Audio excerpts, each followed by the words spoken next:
un tir à 20 km de la frontière polonaise. 20 km d'un pays membre de l'OTAN. Le bombardement de la base de Yavoriv sonne comme un avertissement aux alliés. Moscou affirme que 180 mercenaires étrangers et une importante quantité d'armes ont été éliminés. Cette base abritait un ancien centre de l'OTAN, servait de plateforme de livraison d'équipements militaires et formait depuis peu des bataillons de volontaires étrangers. Il a été la cible de 30 tirs de missiles de croisière tirés depuis la mer Noire et la mer d'Azov. Les Russes prennent donc l'Ukraine en tenaille. Mais face à la résistance ukrainienne et selon des médias américains, Moscou aurait demandé l'aide militaire et économique de la Chine. Aujourd'hui, une rencontre a lieu à Rome entre Américains et Chinois pour empêcher tout soutien de Pékin à la Russie de Poutine. Poutine frappe à l'Ouest et défie l'OTAN. C'est le titre de cette émission. Avec nous pour en parler ce soir, le général Vincent Desportes. Vous êtes ancien directeur de l'école de guerre, professeur de stratégie à Sciences Po Paris. Élise Vincent, vous êtes journaliste spécialiste des questions de défense au journal Le Monde. Citons votre dernier article, le bombardement de la base de Yavoriv, sévère avertissement pour les Occidentaux. Naturellement, nous y reviendrons avec vous longuement ce soir. Nicole Bacharan, vous êtes politologue, historienne, spécialiste des États-Unis. Votre livre Les Grands Jours qui ont changé l'Amérique est publié aux éditions Perrin. Avec nous ce soir enfin Anthony Bélanger. Vous êtes journaliste, éditorialiste, spécialiste des questions internationales à la radio France Inter.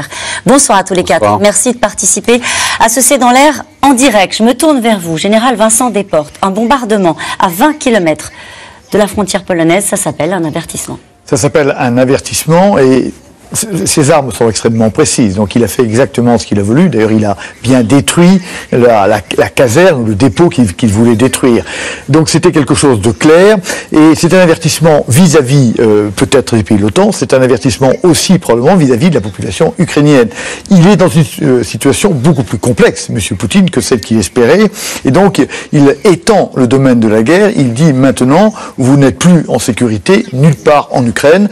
Ne pensez pas que parce que votre armée nous maintient quand même au pourtour de votre pays, que vous êtes en sécurité ailleurs. On sait que son objectif, c'est vis-à-vis de l'Ukraine d'abord la chute du moral ukrainien, et donc il poursuit par des méthodes barbares la dégradation progressive de ce moral, en espérant que ça lui permettra de faire avancer ses troupes beaucoup plus rapidement. Avec l'idée que le pays est pris en tenaille, on va y revenir dans un instant avec vous, Élise Vincent, sur cette frappe chirurgicale, donc très précise. On n'est pas loin, 20 km, c'est pas loin. Hein. Ah bah effectivement, c'est juste à côté, et il joue avec les nerfs, en fait, Poutine, avec cette frappe.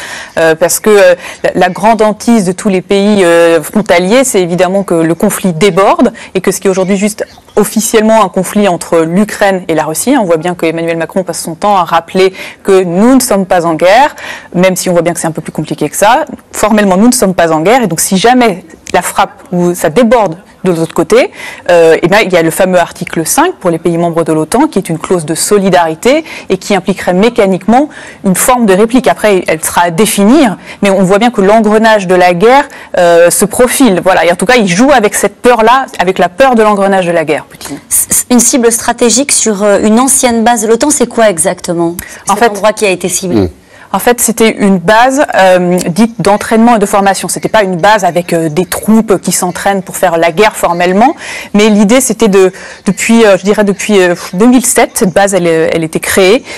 L'OTAN envoyait des instructeurs, de l'argent pour que l'armée ukrainienne se forme et monte en capacité et augmente ses capacités dites de résilience. C'est le mot qu'on emploie dans ces cas-là.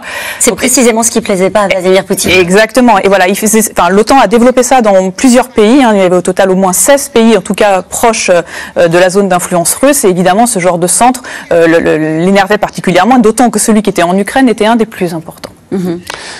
Simplement pour rajouter, oui, tout à fait. Les États-Unis ont précisé que les troupes américaines qui avaient été présentes dans cette fameuse base ont quitté sa base il y a plusieurs semaines. Donc en fait, elles ne font pas partie des victimes qui sont nombreuses quand même. 180 mercenaires, dit Moscou. Ça veut dire quoi, mercenaires? C'est pas les mêmes comptes, s'il me semble. Il y a deux, trois petites choses. Cette base, effectivement, a servi pour les instructeurs de l'OTAN qui sont venus à donner entraîner leurs homologues ukrainiens. Elle a pu servir aussi, en tout cas la ville de Yaroslavl, de centres d'accueil des fameuses brigades étrangères, de ceux qui reviennent en Ukraine ou qui viennent en Ukraine se battre aux côtés des Ukrainiens. C'est pas dans la base, ça se passe dans la ville. Enfin, la ville aussi sert un peu de point de rencontre de tous ces hommes-là qui viennent de toute l'Europe en fait pour se battre aux côtés des Ukrainiens.